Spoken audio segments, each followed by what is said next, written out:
যে তুমি আজ থেকে 10 বছর বা 15 বছর পরে নিজেকে করছো, নিজেকে বাড়িতে প্রশ্ন করো, আমি আজ থেকে 10 বা 15 বছর পরে নিজেকে কোথায় দেখতে চাই, এবং সেটাও চোখ বন্ধ করে প্রশ্ন করতে হবে এবং প্রশ্ন করে দেখো তুমি কি উত্তর পাচ্ছ।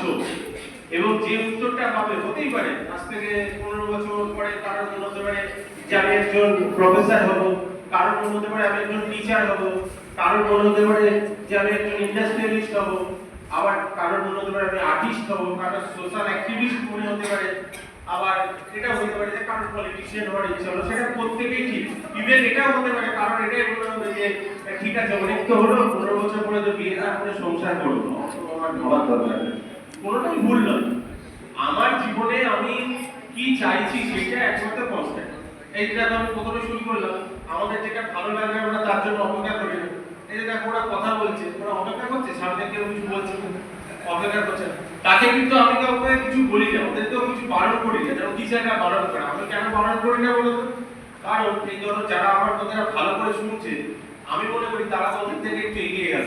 তাহলে আমি যদি কাউকে আজকে কম্পিটিশনের বাজারে যদি একটু এগিয়ে দিতে পারি, তাহলে আমি কেন তাদেরকে এগিয়ে দেবো? কেন ওদেরকে? ওরা যত কথা বলবে তত তোমরা এগিয়ে যাবে, তাই? এরপরে যখনই কোনো ক্লাস হবে, যখনই দেখবে কেউ কথা বলছে, তাকে আরো এনকারেজ করবে, সেই থ্রি ইডিয়ট সিনেমার মতো, তোরা আরো কথা বল, আমি একটু বেশি করে শুনি এবং আমি এগিয়ে যাই। এটাই জীবন। এইভাবেই কিন্তু জীবনে তফাৎটা শুরু হয়। ওই যে বললাম আজ থেকে 10-15 বছর পরে একটা সময় তুমি কি হতে চাও এটা তোমাকে ঠিক করতে হবে, এবং ঠিক করে সেটা হওয়ার জন্য আমাকে কি করতে হবে সেটা ভাবতে হবে, এবং সেই অনুযায়ী নিজের জীবনটাকে এগিয়ে নিয়ে যেতে হবে।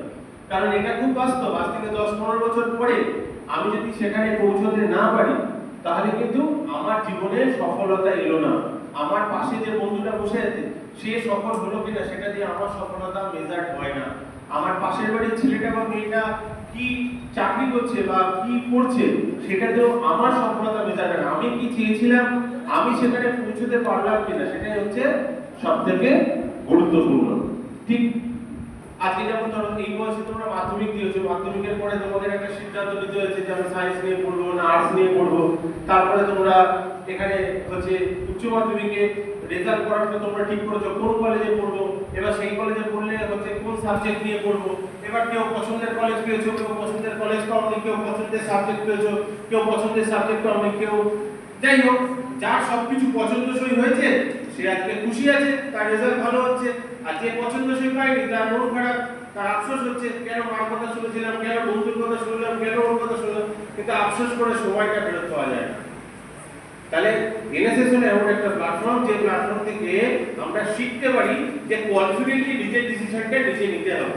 এবং এটা সবসময় মাথায় রাখবে যে এনএসএস কিন্তু তোমাদের জীবনে খুব সীমিত সময়ের জন্য আছে। যতদিন কলেজ আছে, যতদিন পড়াশোনা আছে, ততদিন এনএসএস আছে।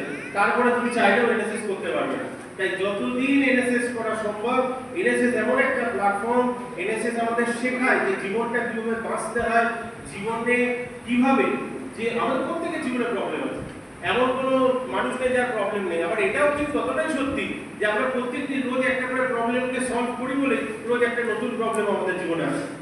জীবন থেমে থাকে না, রোজ একটা করে প্রবলেম আসছে, এইভাবে করে একটা করে সলভ করছি। এনএসএস হচ্ছে এখানে এমন একটা প্রবলেম, এনএসএস এমন একটা প্ল্যাটফর্ম যে আমাদেরকে জানতে শেখায়, বুঝতে শেখায়, এবং এই যে বিভিন্ন সমস্যা, সেই সমস্যাগুলোকে আমাদের কিভাবে ওভারকাম করতে হয় সেটার একটা প্ল্যাটফর্ম। আজকে ধরা যাক তুমি যদি এমন একটা ফ্যামিলির কাছে যাও যে ফ্যামিলির হয়তো মান্থলি ইনকাম 1200 টাকা, তুমি কি দেখবে তোমার জীবনে যে যে ঘটনাগুলো ঘটে তার জীবনেও সেই সেই ঘটনাগুলো ঘটছে।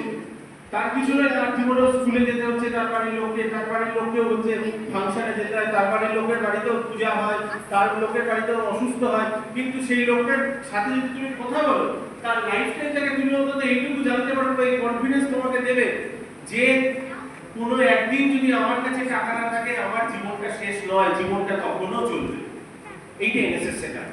কারণ এনএসএস বলে ক্যাম্পাস টু কমিউনিটি, এবং কমিউনিটিতে গিয়ে আজকে তুমি একজন শিক্ষিত মানুষ যদি তাদের জীবনটা জানতে পারো, তাহলে তুমি নিজেকে আরো বেশি ডেভেলপ করতে পারবে। আজকে তুমি এমন একটা ফ্যামিলিতে গেলে যে ফ্যামিলিতে গিয়ে তুমি দেখলে যে সেই ফ্যামিলির যে মেন আর্নিং পারসন ছিল সে হয়তো শুধু অ্যাম্বুলেন্সটা পৌঁছায়নি বলে সে হয়তো তার লাইফটাই হারিয়ে ফেলেছে, এক্সপায়ার করে গেছে।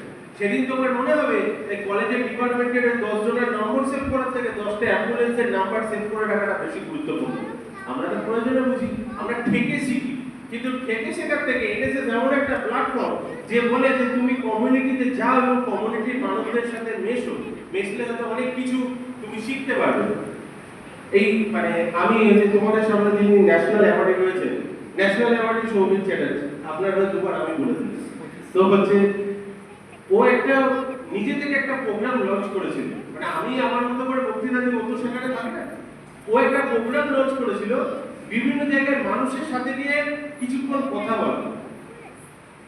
আমি মনে করি যে হচ্ছে আমি ওকে বলেছিলাম যে কোনো প্রোগ্রাম বন্ধ হয়ে গেল তুই এই প্রোগ্রামটা যেন চালিয়ে যাস, কারণ আমি বুঝেছিলাম যে এই প্রোগ্রামটা মানুষকে একটা আলাদা জগৎ দেখায়। আমি যদি এমন একটা মানুষের কাছে যাই, গিয়ে জানতে পারলাম যে সেই মানুষটাও এক্সপায়ার করে গেছে, কি কারণে এক্সপায়ার করে গেছে, কারণ সে একটা 1 ইউনিট ব্লাড পাইনি বলে।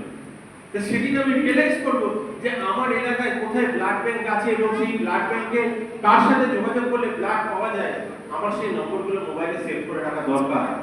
আমার এটাও জানার দরকার আমার যে এলাকায় বাড়ি সেই এলাকায় রাত 12টার পরে কোনো ওষুধের দোকান খোলা থাকে কিনা, কোন দোকানটা খোলা থাকে এবং তার নাম্বারটা কি। আমার এলাকায় আদৌ এমন কোনো ডাক্তার আছে যে রাত 12টার পরে ডাকলে সে বাড়িতে যায়, নাকি এরকম কোনো ডাক্তার নেই। আমি যত জানার চেষ্টা করব তত আমি জানতে পারবো, এবং যত জানতে পারবো কি হবে, কার জানা হবে, জানাটা আমার হবে। আর আমি যত জানবো তত আমি বেশি সমৃদ্ধ হব। আজকে আমার এলাকার কোনো মানুষের যদি এই ধরনের জিনিসগুলো দরকার হয়, আমি তার পাশে থাকতে পারবো। এবং এই যে জানাগুলো, এই জানাগুলো যেদিন হয়তো আমার খুব একজন কাছের মানুষের হয়তো খুব গুরুত্বপূর্ণ দরকার হবে, সেদিন কিন্তু আমার মাথা কাজ করবে না। তখন এই আমার পূর্ব যে অভিজ্ঞতা এবং পূর্বের যে জ্ঞান আমাকে বরং অনেক কমফোর্টেবল জায়গায় রাখবে এবং আমি সেই সিচুয়েশনটা সহজে ওভারকাম করতে পারবো। তাই এনএসএস পড়ার মাধ্যমে আমি যদি কমিউনিটিতে সময় কাটাই, তাহলে কিন্তু আমি নিজেকে অনেক বেশি সমৃদ্ধ করতে পারবো। আজকে ধরো বিভিন্ন সরকারি প্রজেক্ট চলছে, তার ফর্ম ফিল আপ চলছে, তোমরা যাও, তোমাদের ভালো মোবাইল আছে, তোমাদের কারোর ল্যাপটপ আছে, তাদের দিয়ে 2-4টে ফর্ম ফিল আপ করে দাও। তুমি ফর্মটা সম্পর্কে জানতে পারবে, প্লাস পরের দিন যখন সেই মানুষটার বাড়ির সামনে দিয়ে যাবে, সেই মানুষটার হাসি মুখটা দেখলে দেখবে মনের মধ্যে যে ফিলিংস আসবে, সেটা তোমাকে আগামী 1 সপ্তাহ মনে খুশিতে রাখবে। এই খুশি অন্য কোনোভাবে পাওয়া যায় না। যে কথাটা বলছিলাম, এই বয়সটা কেন গুরুত্বপূর্ণ, শুধু কেরিয়ারের জন্য নয়,